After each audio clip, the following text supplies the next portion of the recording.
Olá pessoal, espero que vocês estejam bem, os familiares de vocês estejam bem, aqui comigo, minha família está tudo bem. Na aula de hoje nós vamos falar sobre a obrigação tributária. Em grande medida, ao longo do semestre, uma série de institutos que vão ser apresentados aqui hoje, já foram abordados nas nossas aulas, tanto presenciais quanto nas nossas aulas remotas, Mas é importante que a gente apresente de forma organizada esses institutos para uma melhor compreensão do fenômeno da obrigação tributária, do Instituto da Obrigação Tributária.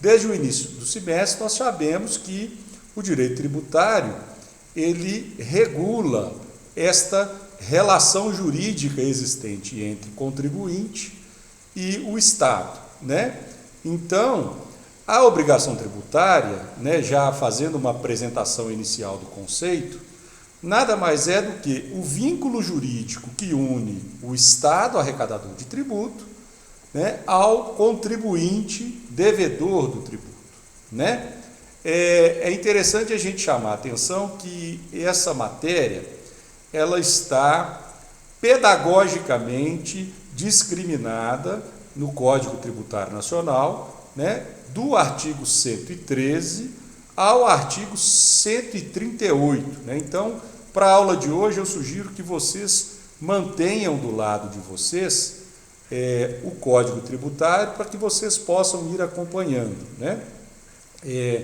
Este conceito que eu acabei de apresentar, ele é um conceito de ordem doutrinária, mas existe também um conceito legal de obrigação tributária que está no artigo 113, Só que o interessante desse conceito é que, na realidade, o conceito legal, o que ele faz é apresentar as chamadas espécies de obrigação, Porque, de acordo com o artigo 113, a obrigação tributária ela é principal ou acessória, E aí, no parágrafo 1º, há um conceito do que seria a obrigação principal, Segundo o dispositivo, a obrigação principal surge com a ocorrência do fato gerador, tem por objeto o pagamento de tributo ou penalidade pecuniária, e extingue-se juntamente com o crédito dela decorrente.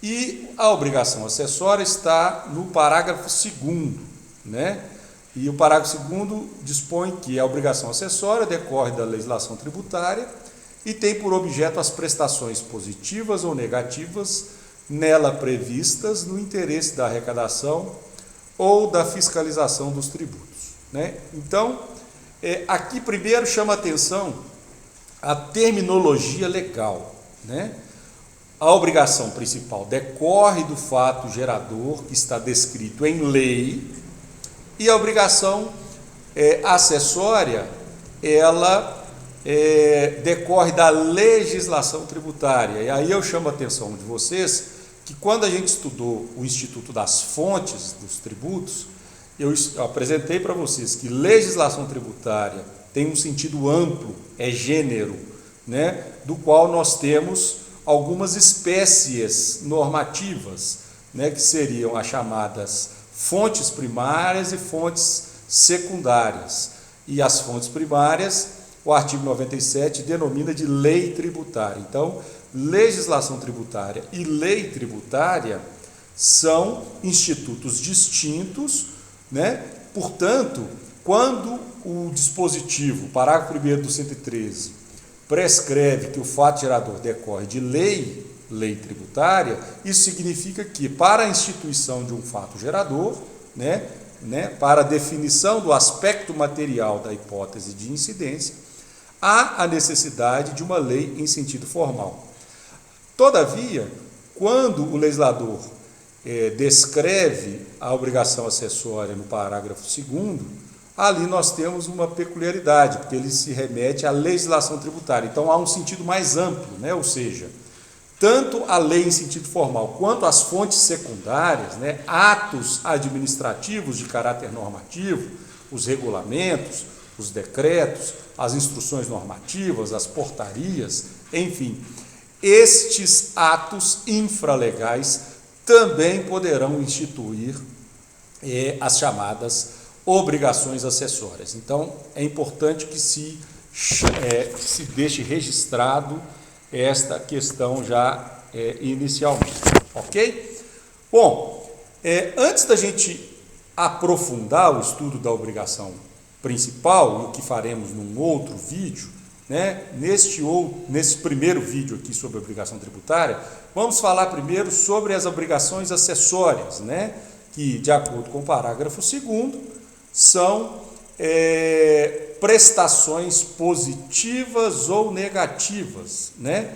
E é interessante que o artigo 115 do CTN estabelece que o fato gerador da obrigação acessória é qualquer situação que, na forma da legislação aplicável, impõe a prática ou abstenção de ato que não configure a obrigação principal. Bom, para a gente compreender o fenômeno da obrigação acessória, nós precisamos entender o seguinte, que cada vez mais o contribuinte, né, o pagador de tributo, ele colabora com a administração fazendária, né? Ou seja, a legislação impõe a ele inúmeros deveres de apresentação de informações, de transmissão de informações por meios eletrônicos, de apresentação de documentos, de emissão de documentos, né? Então, ou seja, todas essas obrigações previstas na legislação tributária, que não são obrigação de pagar, são consideradas as chamadas obrigações acessórias, né? Um exemplo é a emissão de documento fiscal pelo comerciante, né?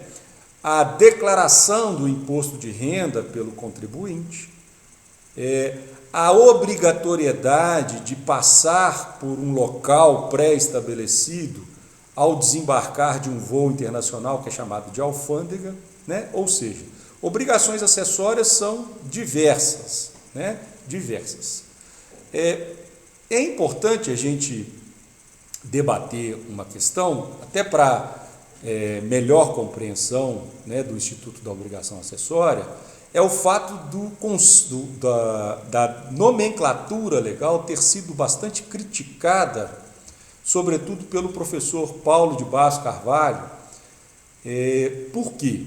Porque, na realidade, existe uma certa dificuldade, porque esta chamada obrigação acessória, ela não é nem obrigação e nem acessória, nem muito menos acessória, a partir daquela noção de acessoriedade que nós temos dentro do direito, e eu vou explicar por quê. Bom, obrigação reflete pretensão, né? Ou seja, obrigação tem relação direta com uma pretensão de alguém com outra pessoa, né? E aí o interessante é que, de acordo com todo o Código Civil brasileiro, as obrigações, uma vez satisfeitas as pretensões, o caminho natural da obrigação é a sua extinção, né? Então, uma característica da obrigação é o fato de, satisfeita a pretensão, a obrigação se extingue. É interessante que, a partir dessa noção, né, de obrigação, nós podemos verificar que a obrigação acessória não tem essa característica, né? Por quê?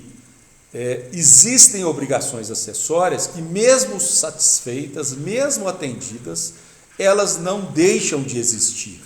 Um exemplo é o dever de suportar a fiscalização por parte do contribuinte, né? Isso decorre de lei, e o fato de um fiscal realizar a fiscalização e encerrar um procedimento fiscalizatório, isso não extingue, né, o dever que o contribuinte tem de suportar eventualmente uma nova fiscalização, inclusive sobre o mesmo objeto, né? Então, este exemplo, ele é claro para afastar essa noção da nomenclatura utilizada. Por isso que o professor Paulo de Barros Carvalho, ele prefere denominar as obrigações acessórias de deveres instrumentais, porque um dever, mesmo satisfeito, né, ele permanece, né? E por que instrumental e não acessório? Porque existem situações que mesmo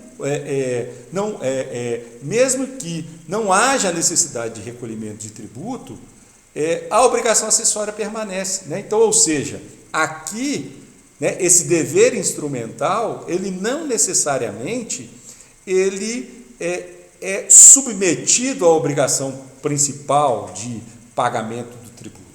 Um bom exemplo são os casos das imunidades e das isenções, né? Imunidades nós já vimos que são hipóteses de não incidência constitucionalmente qualificadas, situação onde o contribuinte não terá que pagar o tributo, mas ainda assim ele tem que cumprir com as obrigações acessórias ou com os deveres instrumentais, utilizando a nomenclatura do professor Paulo de Barros Carvalho, né? Então, o exemplo que a gente pode dar é a PUC. A PUC, né, a Sociedade Mineira de Cultura, é uma entidade de educação, é uma entidade beneficente de educação sem finalidade lucrativa, goza do benefício da imunidade tributária, previsto lá no artigo 150, inciso 6, a linha C de casa, né, mas tem que cumprir com todos os seus deveres instrumentais, retenção de tributos em nome dos professores, dos trabalhadores, recolhimento de tributo, transmissão de informações, enfim, né, prestar declaração de imposto de renda. Então, este exemplo ele é muito bom para a gente compreender que a obrigação acessória, na realidade, ela é um dever instrumental. Dever é um dever de realizar uma prestação positiva ou negativa, né? Negativa, por exemplo, suportar a fiscalização; positiva, emitir um documento fiscal; transitar obrigatoriamente por um caminho, né? É muito comum nas estradas, né?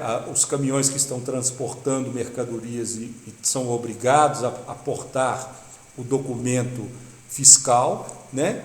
Naquelas barreiras alfandegárias, ele tem que passar por ali sob pena de ser abordado, de sofrer multas, né? Enfim.